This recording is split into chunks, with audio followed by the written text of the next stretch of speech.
Randy, we've got a problem. What? They go. Reality's here. He's trying to crash the party. Reality? Who let him in? You're sad that people are mean?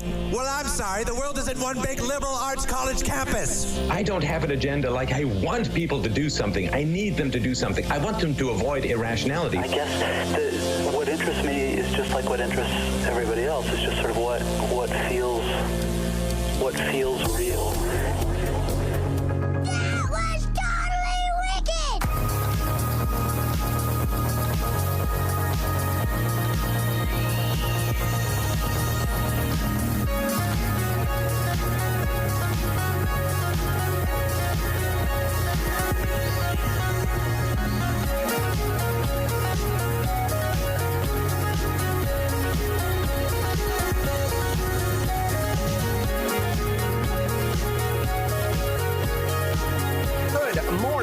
Ladies and gentlemen, welcome back to another edition of Real News on your morning time. It's 9:01 on July 6th.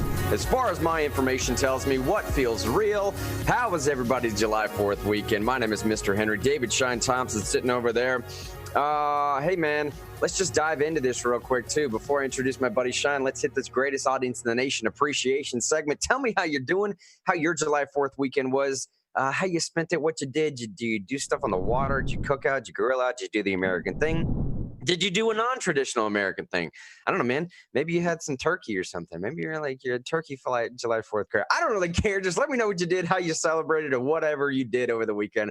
Let us know how you're doing physically, mentally. That question in particular is a very, very important one for today. Let us know how you're doing physically, mentally, spiritually, all that stuff. Or are you drained a little bit? Or are you getting a little bit exhausted? To be completely candid, I know I'm getting a little bit exhausted here with just a multitude of stuff that we're going to dive headlong into today. But before we get into that, I had a pretty awesome July 4th weekend. Went back and visited the family in Knoxville. My parents own this farm property out in the North City area. It runs right up against the Tennessee River. It's pretty awesome, man. We did some boating, did some four-wheeling, did some fireworks out there, hung in hammocks, made some fires, actually watched some soccer game while we're playing cornhole. Yes, soccer, whatever, man. It's the only sport that's actually being televised right now. Don't hold that against me, although I would watch it any other time anyways. That's just me. But yeah, man, we had a good time. And then on Sunday, went and visited the Weiss family. That's a totally different story that I'm going to tell here in just a second. But Shine, buddy, David Sean Thompson had an awesome weekend as well. Did some July 4th stuff, man. I know he had an awesome time out there at what looks like just a really cool barn location, man. There's some videos of it up there, a bunch of photographs as well. Congressman Tim Burch was out there. Knox County Mayor Glenn Jacobs was out there. Looks like they had a pretty good following of people as well. I know my buddy Shine had an awesome tent that was set up as well, man, just like letting people know about what we're doing with Americans for Prosperity, letting people know how they can get involved, sign some petitions. Yeah, buddy, David Shine Thompson, man, how you doing, man? How was it out there over the weekend for you in the celebration? It was so good. The event, the 4th of July, isn't canceled. Maybe past tense. I think they reposted the 4th of July wasn't canceled. It was a really good time. Oh, that's why they reposted. Okay. Sorry, go ahead. Yeah, I got you. I saw they posted it over the last couple of days, and I thought, what changed? What did I miss? Anyways, go ahead. The tense changed, Grant. Yeah. I got you. But it was very, very good. Got to see some of the Real News family out there. It was a really good time. As Grant said, Congressman Tim Burchett spoke. Knox County Mayor Glenn Jacobs spoke. They even dragged me up on stage for a little bit. It was pretty cool. Lots of people came to the Americans Prosperity tent, and a good time was had by all. I can tell you, it was very nice to be around a lot of people who wanted to celebrate the principles of the founding of the country, and who love those principles, who love the American flag, who love July 4th. It was really, really cool. I know this sounds weird, and I know I felt this way, and I felt like other people felt this way. I got to feel like I could just be myself and not have to self-censor or anything. Like, I could just talk about how much I loved America and how much I was having so much fun on the 4th of July. And it was empowering. I think it was empowering for a lot of people to be around like-minded people, meet new friends. The messages from our congressman and our mayor here in Knox County were very encouraging and also timely. They weren't just like rah red meat America speeches. They touched on real things, real issues, while keeping it a celebratory experience. So I appreciate everyone who came out. I'm sure you appreciated coming out if you came out. It was just so fun. I took a picture next to a guy in Revolutionary War period garb holding a Sam Adams. It was just, and that really just sums up the whole thing. So it was a really good time. In fact, I have Glenn Jacobs' speech ready to go where we can play that at any time.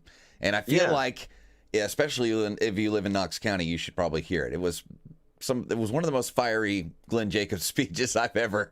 He felt a little bit more like Kane, than it was very raw, like Braveheart, freedom kind of stuff. So I have go that. ahead and pull. Yeah. Go ahead and pull that up, man. Before we jump into this next couple of stories, I'll just break down a couple of the headlines, man. I'd love to get some Glenn Jacobs opportunity here before we jump headlong into some of the stuff, man. Because again, I'm telling y'all right now, like I might need a little bit of help from the audience that's trying to set this clip up because I'm just, I don't know, man. Again, vulnerability breeding vulnerability. It's one of the adages of this show.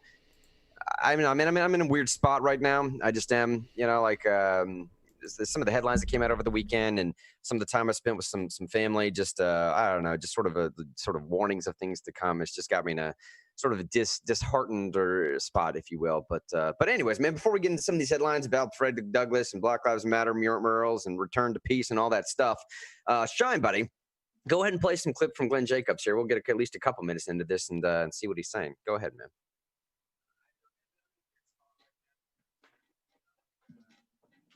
The own County Mayor of Knox County, Glenn Jacobs. Hey, that was a Richard Esparza introduction right there, I think. You are correct. Rich. I'm not promising I won't knock you off that, all right? I'm actually, unfortunately, uncomfortable calling today Independence Day.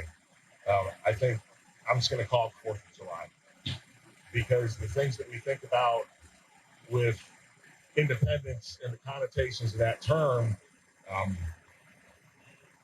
trouble right now, and it's unfortunate.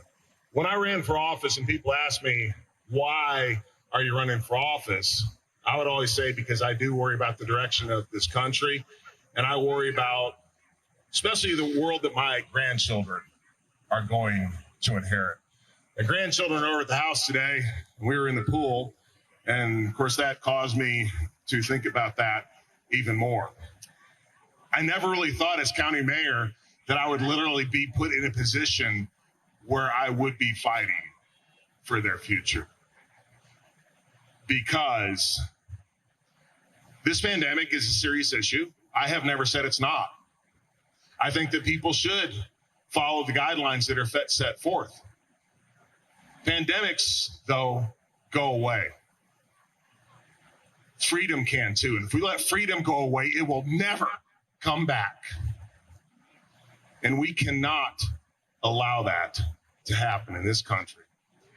Because this country has been, and should always be a beacon to the rest of the world of liberty, free society, free markets, and free people. Amen. Yeah. Now, it's kind of interesting because I believe that. I just found out that an elected official thinks that I'm reckless because I believe that my children, my grandchildren, should have the ability to choose how they live their lives. Somehow that's reckless. You know what I think is reckless? I think removing all limitations and restrictions on government so that it can do whatever it wants to do is extraordinarily reckless. But I'm in good company because the people that founded this country, on July 4th, 1776, and even before that, because there was hostilities for years leading up to that, they were reckless. Because conservative meant something a little bit different back then. And the conservatives told them, why would we want to break away from our king? just because he's throwing all these mandates on us, just because he's making us do all these things, just because we have taxation without representation, just because we have writs of assistance, which means that the redcoats can knock down our doors and come in without a search warrant, just because there are arbitrary laws, just because our citizens are being impressed into the Royal Navy, just because they're taking people overseas to try them in England, just because he's disbanded our parliaments. Why would we want to break away from that? And they said, because we want to be free. Because it's our birthright. Actually, for them as Englishmen, but now as Americans. So let's skip to the modern day, and I'll tell you what's happened kind of with me with this whole pandemic thing. When this first got on our radar, and I went and I talked with our health department and other people about how we were going to handle this. I mean, the things that were laid out to me were great and things that government should be doing. We were going to coordinate with hospitals and with the ambulance service. We were going to do all these different things working with the private sector so that they could handle what unfortunately looked like was about to happen. Well, then one day I get told, well, we might have to start shutting businesses down. I was, huh? When did that happen? And we're going to do blanket shutdowns of business. Well, in the Constitution of the United States of America, in the Fifth Amendment, it says you can't be deprived of life, liberty, or property without due process of law. But now all of a sudden, we're just going to shut businesses down. Oh, and we're going to tell people that they have to stay at home. Well, the Fourth Amendment says that we are protected from unreasonable searches and seizures, which means that the police may not stop you without probable cause. So you have the right to travel unmolested. Oh, and we're going to limit gatherings to 10 people. Well, there's this little thing in the First Amendment that says people have the right to assemble. And then in some places in this country, they said you can't go to church. Wonder what George Washington would think about that one. And even now in California, did you guys hear the latest? Gavin Newsom is prohibiting singing in church. I don't know how much more clear a violation of the First Amendment you have to have. That's a pretty big one. So then we get to this mask thing. And again, it's not a discussion about masks. I'm not a scientist. I'm not a doctor. I don't know. I will not comply. But that's not the question. The question is, does government have the right to mandate something like this? And does an unelected body have the right to mandate this? And of course, I said no. And for that, I guess I'm reckless. But I do encourage, but again, I encourage you to be safe. So I'm not saying don't wear masks. I'm just saying the government should not subject you to criminal penalties if you choose not to. But here's the thing. When people say that I'm being reckless and we have to mandate things, do you know what they're saying about you? You're reckless too. Not only are you reckless, you're stupid. Not only are you stupid, you're irresponsible. So politicians and bureaucrats have to tell you what to do. That's not America. That ain't America. Let me tell you guys, this morning, before the kids came over and played in the pool, I'm walking my black lab through the neighborhood. And I'm a really good owner, man. I love that dog. I take care of him. Do everything I can to make his life comfortable. But he's still a dog on a leash. And I'm still his master. And he's lucky that he has a good master. Human beings and my grandkids are not dogs that should rely on the benevolence of their masters. They're free people that have a choice and should be able to live their lives as they choose.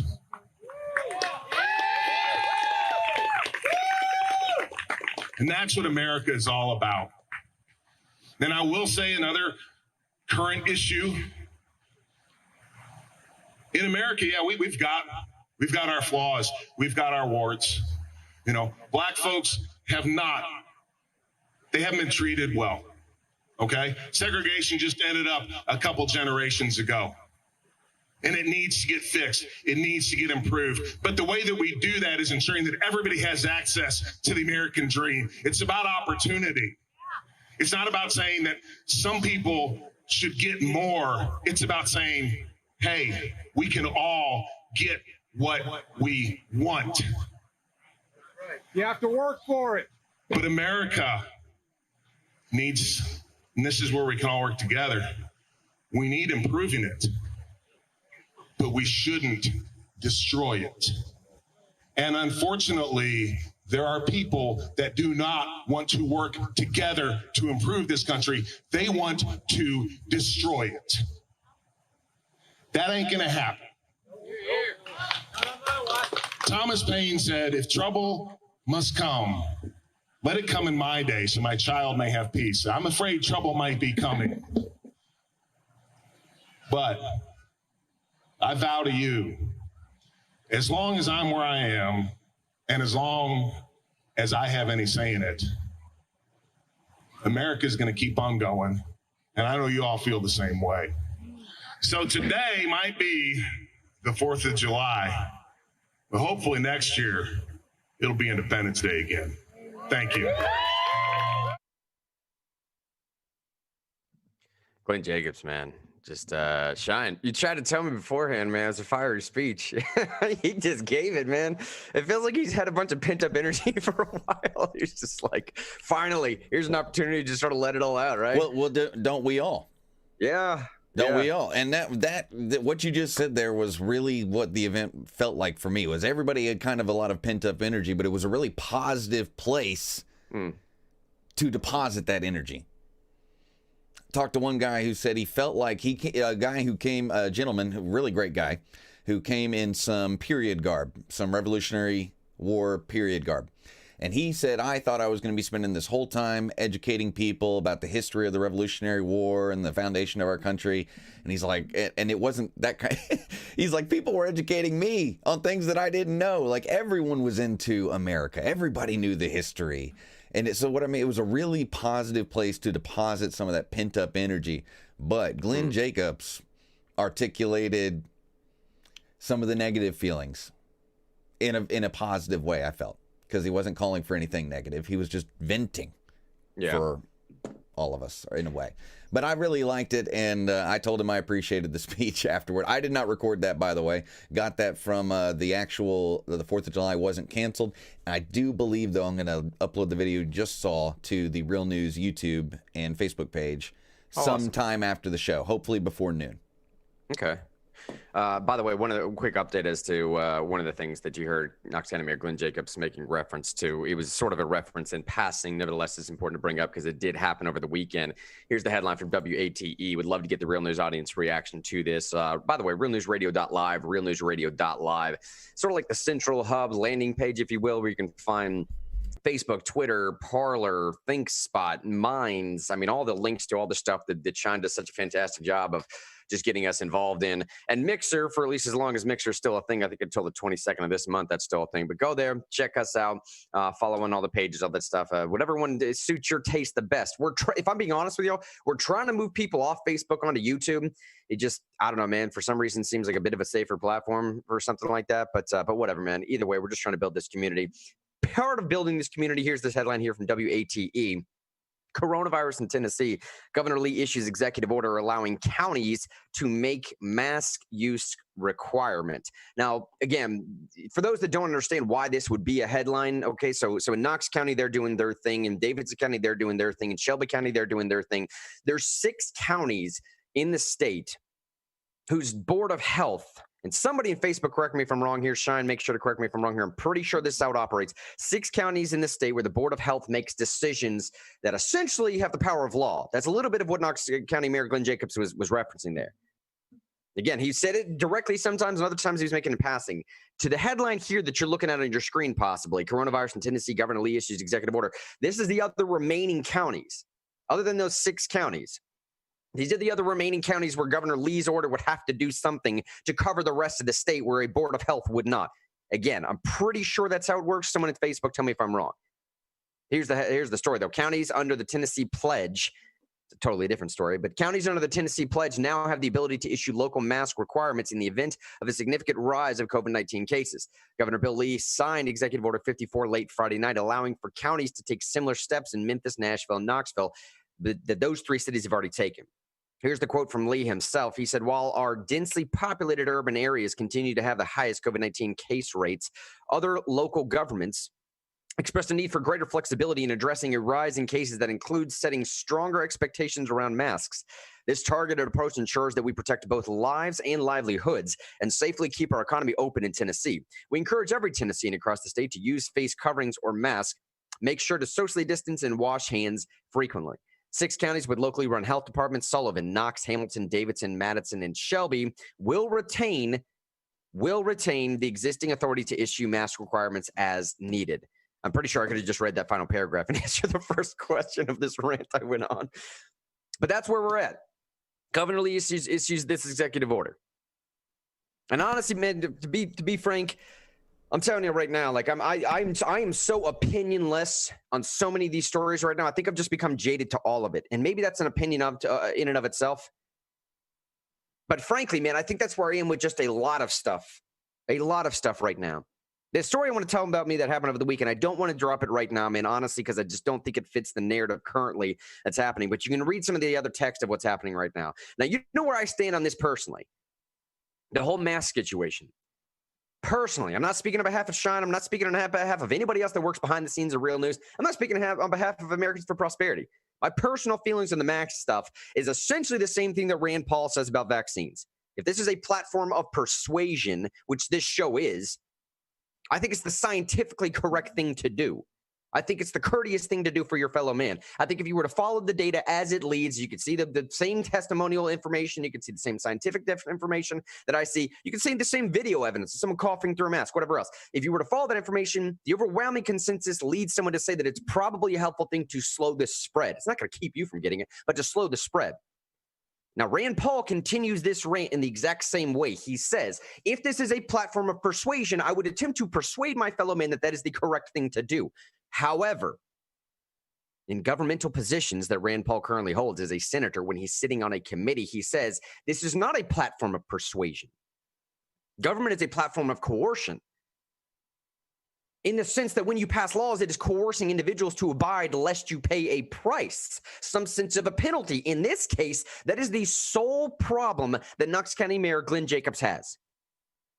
You heard him articulate. I am essentially doing nothing more than regurgitating exactly what the County Mayor Glenn Jacobs said. If this is a platform of persuasion, yes, be safe, keep your fellow man safe. The problem comes in when you force people to do it by way of sitting in jail or paying some fine. That is a platform of coercion. And it's not even necessarily just the thing itself. Okay, so most people are kind of still just stuck right now on the fact of like, I have a major problem that the government's forcing me to do something. Yeah, we all do. But the biggest problem I have with this is one of the themes for today, man, is just this sense of like an equal and opposite reaction. A lot of people right now are going around refusing to put masks on simply for the sake because the government asked them to do it. And it's not even necessarily the taboo nature of it anymore. It's just a thing of like, dude, on July 4th, you're going to pass this mandate where the government says, in spite of whatever you think to be or not to be, we're going to tell you what is. And you're going to have a large swath of people, in spite of any kind of evidence otherwise, that will do it specifically because you told them, well, that won't do it, specifically because you told them to do it. Politicizing all of this nonsense only ends up in more politicization, if I can coin a new term on the other side. And this is going to be a very, very strange way to transition into the next story, but I promise you it's going to fit a little bit here. Give me about the next 10 to 15 minutes here to tag this with a national story.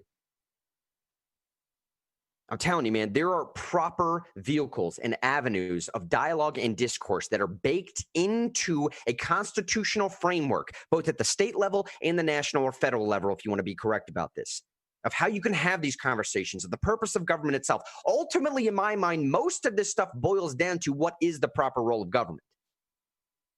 But if we just like circumvent all that and we're just sidelining the entire thing, and if it's basically just whose will wins out, that is going to be exceedingly problematic in the future. And I say that, man, again, because these varying levels of missing the mark here, of being betrayed by another individual here, and then eventually you start to find yourself premeditating ways to get back on the other side. That is the downfall of civilized society stuff right there. Shine, go ahead and pull up that next article. It's WATE. It's in the local section here. Here's the headline coming over the weekend from out there, East Tennessee area, y'all. Organizers move forward with Black Lives Matter street mural without a permit. Let me pause real quick here to see if anybody's new listening, if anybody's checking us out on realnewsradio.live. The purpose of what we're doing with Real News Radio here.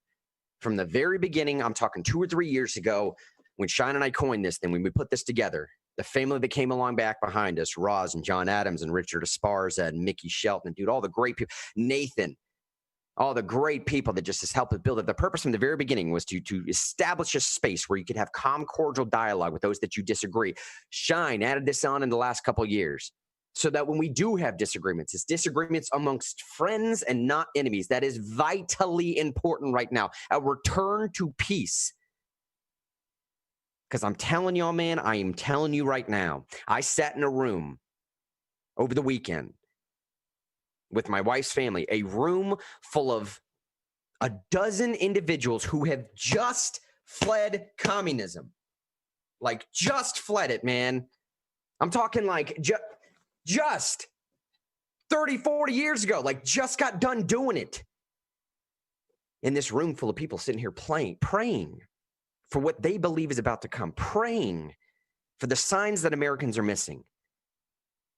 And I'm telling you right now, man, that is something beyond anecdotal evidence. That is something, a room full of experience that if you were to total up would be a couple hundred years worth of folks that know what they're talking about, that have seen it play out before, that have seen division, that have seen these seeds sown and how it rips humanity apart, the dehumanizing nature. It festers in us like and rots from the inside out. That's why I'm in a little bit of a strange mood today, man, because I left out over the weekend of sort of this call from my family members that are like, we know what you're up there doing, Greg. Can you please just keep an eye out? Please speak truth as much as you can. Please return to a state of peace. To tell people, man, to just like understand, batten down the hatches, be prepared for what it's about to come type thing. I'm hearing this from folks. This is like, they know what they're talking about, man. If anybody else out there knows what they're talking about, this room full of folks knows what they're talking about. And I come back into headlines of just more division and more division and more division, and people just skirting the system because they just want a win. They just want to get one over. Here's the headline, WATE. It's the update that they start with. It was a festive atmosphere Saturday morning as activists prepared for painting a Black Lives Matter mural on the street in front of Austin East High School. In and of itself, a thing that's been done all across the nation right now. It's a sense of, showing solidarity. It's meant to be a thing where, I don't know. Richard just texted me a second ago and said Black Lives Matter said that other cities painted their streets by executive order by the mayor, and Kincannon was racist for not issuing the order. That's what's about to come. Here's the story. Organizers plan to move forward with painting a street mural with the words Black Lives Matter in front of Austin East High School on Saturday. No, I'm pretty sure that's already happened. So says the update. One day after the city of Knoxville denied a permit for the art proposal. Now, that's not really the entire story. And in WATE's coverage here, I'm telling you, man, it's odd to get a handle on because it vacillates so much back and forth. I suppose they're trying to do their best job of being non-biased with this coverage, but it's just hits both ears at the same time, right? It's like this cognitive dissonance just spewed on a page. In a news release Thursday, the mayor's office said that their idea came too short of a notice and didn't meet minimum requirements for a permit. The release specifically mentions the requirement of community support. Pause. Hard pause. I'm pretty sure that's the basic definition of anything that anybody has been pushing for a very long time, whether it's through a representative constitutional republic or whether through even, dare I say, the democratic socialists. at least 2 or 3 of which are fairly openly proclaimed in this city government in Knoxville. Either way you go, the vast majority of people would say, well, you know, we need support of the community. That's kind of like the whole point of this, man, is that like Hillary Clinton technically won the election if it was just for that pesky electoral college that Donald Trump is president. But we technically had the support of the people. And we should mention, too, what those requirements were. It was everyone within 2 blocks. They needed 80% of the businesses and homes within 2 blocks of where they wanted to do it, which seems reasonable to me. They're the ones that use the street all the time, I guess. It seems reasonable to the code in the city of Knoxville that has been blue for at least a period of time as far back as I can remember, which may not be that long. The other problem, too, is what I heard. And this is just what I've heard, right? Because you don't know what the official story really is, because city government kind of like turtled a little bit and wouldn't respond to like news organizations or even the people who wanted to do the mural. They didn't respond to them. After a while, they stopped responding to them, supposedly anyway. But the other problem I heard is that, you know, the area over by Austin East is really close to the river. It's in the watershed. There's federal and state laws about things that can drain into the storm drains. Because all the storm drains around Austin East flow into like First Creek and Second Creek and the Tennessee River.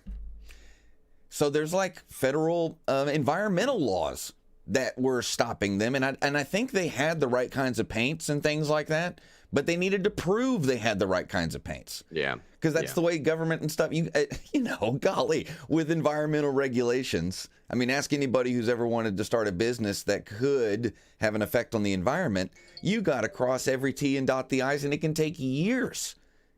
You know, it can take years to do those kind of things to make sure you're not going to do anything that damages the environment.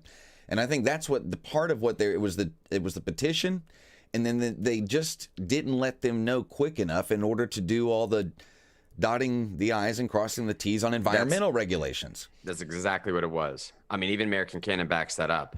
She wrote in the statement, here's her quote, although we all tried our best, the minimum requirements have not been met, and we were not able to issue a permit. I hope we can work together to make this project happen. And when we do, I'll gladly bring a paintbrush and join the effort. Kincannon saying outright, like, look, y'all, like there's laws here for a reason. This is half the reason Shine just articulated. The other half are right here in the paragraph before that quote I just mentioned. For approval, organizers needed signatures from each adjacent property owning and at least, or each adjacent property owner and at least 80% of residents on the project street frontage within 2 city blocks of the proposed project. Got to get at least 80% of the people living on the street who have to look at it every single day says, yeah, cool, I'm down with your cause. Seems fairly reasonable to me, and it seems fairly reasonable to the individuals that put this thing together. It should have anyways. Kincannon herself came out and said, like, I'll bring a paintbrush and help you do it. Now, Denzel Grant said he was told by several city officials, this is the individual, the guy that's sort of spearheading a lot of this stuff. He's told by several city officials that the project was a go prior to Thursday night announcement that the permit was denied, though Grant said they received a stand-down order from the Knoxville Police Department, even though in spite of the stand-down order, Denzel Grant says, well, we're looking forward to doing it anyways on Saturday, because this is Grant's statement. Quote, it's bigger than being combative with our city officials. That's not what we're going for. What we're saying is this outweighs, the importance of this outweighs anything else. So we're going forward with it anyway. That's what we're saying. This is why I kind of started some of this rant. If people thought that it was a sense of a false equivalency, that I start this story with talking about a room full of folks that fled communism, praying that something like that doesn't happen here. Some people might say, Mr. Henry, that's a bit of a false equivalency, and you're probably correct. In fact, you are correct. I'll tell you that. What I have a problem with, though, necessarily, is as we tend to popularize at a national level of media attention, some of the tactics that are coming from the organizational structure of groups like this to flout law, you start to see the outworking of some of this stuff go down. It doesn't necessarily seem like it's all that humanizing of an effort. If a smaller percentage of the population could say, you know what, dude, I'm not worried about getting 80% approval of the people that have to see this every single day, of the people that I'm living next to, of my fellow man. What I think I'm doing is more important than what they think. And I don't care what you fill in the blank with. That statement by itself is inherently problematic. It is inherently flawed. And it ends up working itself out on both sides. And this isn't my statement, y'all. This is the guy that's putting it together. It says, man, forget about what these city officials, forget about what the city officials say. Goodness, dude, let's back up for a second. In the state of Tennessee, arguably, if there were any city official that should support something like this, I don't know where you find them but in Knoxville. Dude, 2 or 3 of the folks on the city council are self-avowed Democratic socialists. I'm not making this up, man. Am I making this up, Facebook? I'm not making this up. If anybody out there is supportive of this cause, guaranteed it is that city government. In spite of the support, the people doing this have basically said, you know what? We're going to do it anyways. All right, so then I don't know. I don't know what else to say about this, man. I don't know what else to say about this. Except let me finish this statement by this, man. This person named Every, she's one of the other organizers, Constant Every, explained that their efforts began following Juneteenth celebrations about 2 weeks ago. Every said that they sought the help of professional muralists, designers, aerial designers, and other local artists to ensure that it was a high-quality project and that the mural also met the requirements of the city. Matthew Park is kind of where I want to end this story. And then go into what I think. Yeah, go into what I think here in just a second might be the national reaction to some of this. Matthew Park, dude, let me just say it this way. If you don't know who that guy is out in East Tennessee, just start paying attention to the name. That's all I'll say. He's running for Democrat primary in serving Tennessee's 15th district. Just pay attention to the name. That's all I'm saying. Here's his quote. This is an example of how policies and procedures have been used, especially over the last 50 years, to put down Black community when they wanted to do something in their own community. Another organizer, Allison Rose, called the decision not to approve the art project Saturday racist behavior. So the conclusion that I came to in this entire story is that apparently even the Knox City government is racist. You guys do with that what you will. That's what Matthew Park says. That's what Allison Rose says. At this point, on July 6th, 2020, we now have a definitive statement that apparently even the Knox City extreme blue left-leaning government is racist. Hey, man, that's their news audience. Adjunct professor at University of Tennessee has been involved in radio for a very, very long time. Has had over 3 decades. Over 3 decades on the college radio station doing a political show on Sundays or something like that. Goodness gracious. He's also the guy that single-handedly, well, not single-handedly, but he single-handedly put together and does most of the stuff running the, what's the luncheon, buddy? I always forget about that luncheon. The Motley Crue luncheon. I'm actually saving that portion, but he mentioned this in a Facebook post. I would like to divide the question. This is obviously pertaining to the aforementioned story that we just went over. I would like to divide this question, if I may. Separate the issue and the process. Separate the issue and the process. I'm talking about process. Like many, I'm asking myself, what just happened here in Knoxville? Did we overnight become a Seattle? One of the few things that makes this country stand out is the rule of law. In this case, procedure that we all must follow. Every public street within the city of Knoxville belongs equally to every citizen with the same rights to drive upon and walk upon, including public sidewalks. No community owns a public street just because it's in their neighborhood, at least not until July 4th, 2020. If one or somebody wants to do something extraordinary on such a street, there's a process to gain approval. Otherwise, anybody at any time, this is the point. Otherwise, anybody at any time can do whatever the F word they want. That's the point. It's how we keep peace. If peace is what's being sought. If peace is what's being sought. However, when someone says, quote, we tried it the MLK way and that didn't work. Now we're going to do it the Malcolm X way, end quote. He says, I'm a product of the civil rights movement. I know what that means. And so what happens when another social justice organization with opposing views decides to paint a city street and say, screw the permit process? The other group didn't obtain a permit. Why do I? No warning, no press conference, just paints the street or any other public building or wall or city claiming my community, or the next time a homeowner wants to add to their property. Screw the permit process. This King Cannon administration, Hubert Smith goes on to say, not only blinked, they shut their eyes and went off judging July 4th decorations. Whether they know it or not, this was a test. It was a test of strength of this mayor's leadership. The ante will only be raised each time. This was a clear failure of the administration to uphold the laws of the city of Knoxville to this point. City of Knoxville. Sorry. This is a clear failure of this administration to uphold the laws of the city of Knoxville that Mayor Kincannon swore to uphold on December 23rd, 2019. A clear dereliction of duty, in my opinion, to this point. The response from the administration to media inquiry is, quote, yeah, we're aware. What type of response is that? When a group has clearly given you the middle finger and thinks, you think you're aware. I don't think you have a clue what you're in for ahead. This was a test, and you failed. Hubert Smith, by the way, for those that don't know, is an African-American man. From the very beginning, he says, just so we're all on the same page, as an African-American man that has fought for what's right in a political sense, to say that this guy has a pulse on the inside local knowledge of Knoxville politics, of East Tennessee politics, of state politics would be one of the most gross understatements that I've made on this program ever. The guy knows what's going on. He has fought for what's right for the African-American community for arguably his entire life. His legacy will certainly outlast people like myself or anybody else. This guy, Hubert Smith, is saying, dude, the process, do you not understand what precedent you are setting right now? Shine, as I'm talking about this precedent, if you could, man, pull up that next YouTube clip in the national stories. Hubert Smith, one more time.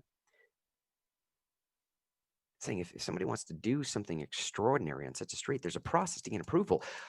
Otherwise, anybody at any time can do whatever they want. This is the process. This is the part that I'm talking about, y'all. Sort of this equal opposite reaction. And I don't think anybody's taking account for. And again, when I hear my family member, yeah, just play next to me while I'm talking. Because some of the stuff that you're seeing in this video probably sitting next to my face right now, the language I can't really play, nor is it necessary. What you're looking at are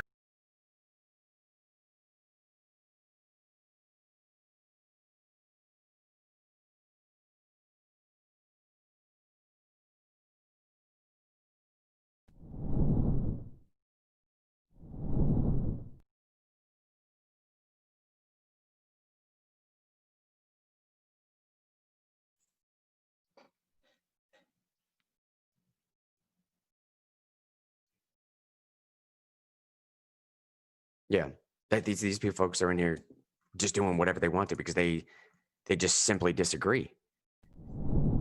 And Hubert Smith says, look, man, if this is what we're going to do, if this is the style that we're setting, if this is the precedent that we're setting, if this is the game that we are playing, I'm telling you, dude, it's like I couldn't. These show notes, man, this stuff just like forms itself sometimes. This stuff just forms itself sometimes. I hear a story in Knoxville wanting to do something great for their community, Black Lives Matter, but they don't want to abide by the process. And Hubert Smith comes out and says, like, dude, are you naive? Are you blissfully unaware? Or is there some type of motivation to what you're doing? Hubert Smith says, like, do you not get what you're setting up, man? Do you not understand that you are making allowance for the other side to play the exact same game? And this is the game that's being played right now. Look at this video, man. Look at this video that's happening right now in front of your faces. Now, we have two Trump supporters, and I would say that it's probably two Trump supporters because the guy's screaming stuff about Make America Great Again. They're wearing Trump garb and all this other stuff. Now we have two Trump supporters coming out here and just painting over the Black Lives Matter. And now it's, dude, we're just living this perpetual tit for tat.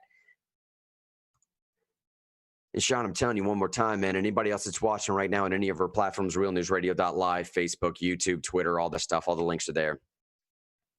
For anybody else that's watching this live right now, I'm telling you, man, like this is the day that we've entered. This is the age that we've entered into of just trading blows back and forth. And I just don't think people know what they're setting up. I don't think they realize what's happening. And one thing I will say about Hubert Smith that he realizes, but I don't think he's ready to push right now onto people that follow him. The guy's got a voice in the community. I think he realizes that some of the stuff, the way that this national narrative has been pushed, the allowance that has been made for destruction of some of these statues through a process that is not, to say it's not democratically led. I mean, I don't know, man. That's an absurd statement. It's oxymoron. I don't know. It's axiomatic. It is true on its face that when you rip down a statue, there is no democracy in that. There is no representation in that, dude. That is just pure vitriol. It's just pure retribution. It's just revenge. I don't know what it is, man, but it's just straight destruction. And now we're supposed to be surprised that Trump supporters are doing the same thing? Are you kidding me right now? Is anybody surprised by this? Let me just ask you that way. And then, dude, John, go ahead and pull up this next article. Washington Examiner. I don't know what to do with this. I'm just hoping that some national outlet somewhere comes and gives me some kind of direction. Like, I don't know, dude, maybe it truly is just straight up Marxists that are just destroying everything. Maybe it's some alternate version on the right that just wants to play the same game. I don't know, man, but it doesn't matter the answer. Either way you go,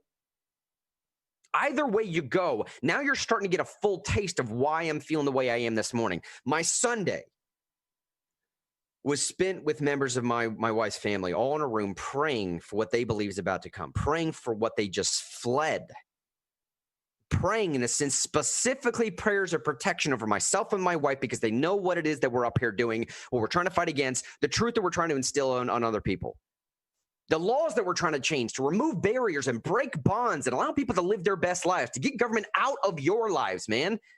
For what we're trying to do every single day with this company that we work for. We fight tirelessly, bro. And I'm telling you, like, man, we do this show in the morning. We put a lot of effort in this. China and I are pushing 60, 65 hours a week sometimes, doing all other kinds of stuff. I know I've been going on a lot of little braggadocious rants recently, man, but I'm just trying to give you all a sense of where we are. And I'm trying to give you all a sense of just like, to say there needs to be return to peace. I don't know what else to do, because here's the story. Frederick Douglass statue in New York removed from its base and damaged.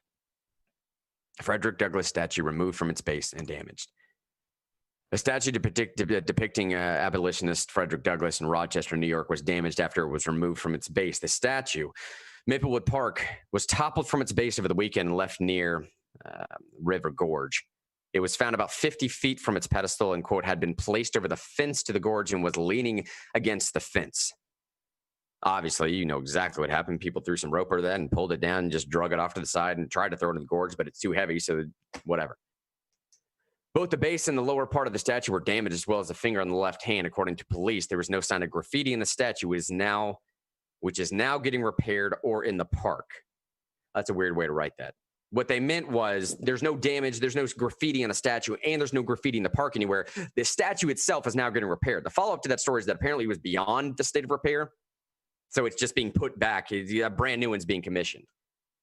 Its removal coincided with both Independence Day weekend and Douglas's July 5th, 1852 speech. Now, this is where you've seen some outlets lean toward this idea that it might be a right-leaning group that did this out of some sense of, I don't know, playing the same game by the same rules. Whatever, dude. It's all trash.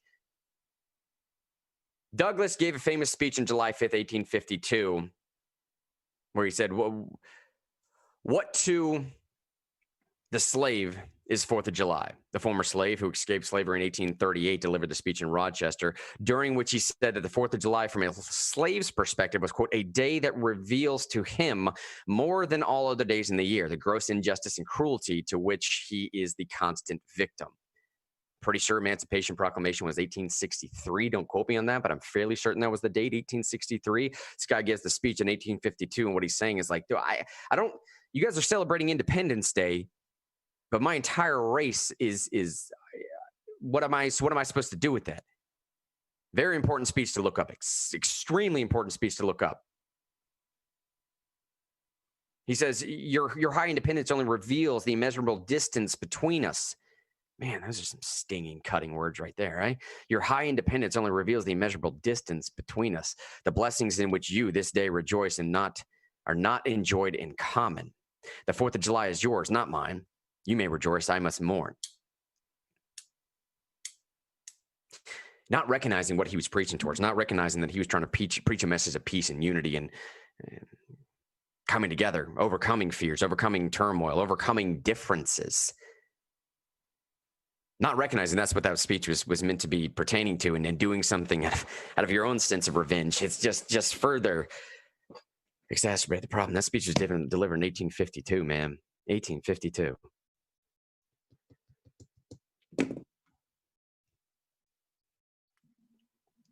Now, then, importantly, this story finishes by statues, monuments, and memorials have been the target of protesters and rioters across the country in recent weeks as demonstrators call for an end to police brutality and systemic racism following the death of George Floyd in police custody. Some local governments have agreed to take down statues honoring controversial figures. Most of these vandalized or removed depicted Confederate leaders, slave owners, and others tied to racism or oppression. And I'm telling you, man, like, one more time, as we go to the General Flynn story to end the show out here today, I would implore the rest of the audience to look up that NBA painting video. We just don't have time to get into it right now. It's too much great commentary packed in there. We'll hit it tomorrow. With the Frederick Douglass story, though, man, I'm telling you, it doesn't matter who is ultimately responsible for this. It just straight doesn't. Either way you go, if it's Marxism just trying to destroy everything, or if it's some right version playing the same game, it is. I've said that too many times. You know what it is. It's a problem on a problem on a problem. WesternJournal.com, though, General Flynn penned an article about a week or two ago where he warns of the 2% of people are about to control the other 98% of people. And if any of what I'm about to read rings true with you, please reach out to your brother, your sister, your mother, your father, your friend, your cousin. I don't care who it is that you've had a disagreement with. Do not let any sense of this anger harbor in your soul any longer, because it's probably just 2% of the people that are lighting both of y'all up. The overwhelming majority of all of us are on the same page about all of us and want something to be done and a sense of unity about all of this. It is a small sense of everybody that's just splintering wedges every single day into us, man. It is unsustainable. Here's General Flynn. Please reach out to your people. Stop harboring that anger. I was once told, General Flynn saying this, I was once told if we're not careful, 2% of the passionate will control 98% of the indifferent 100% of the time.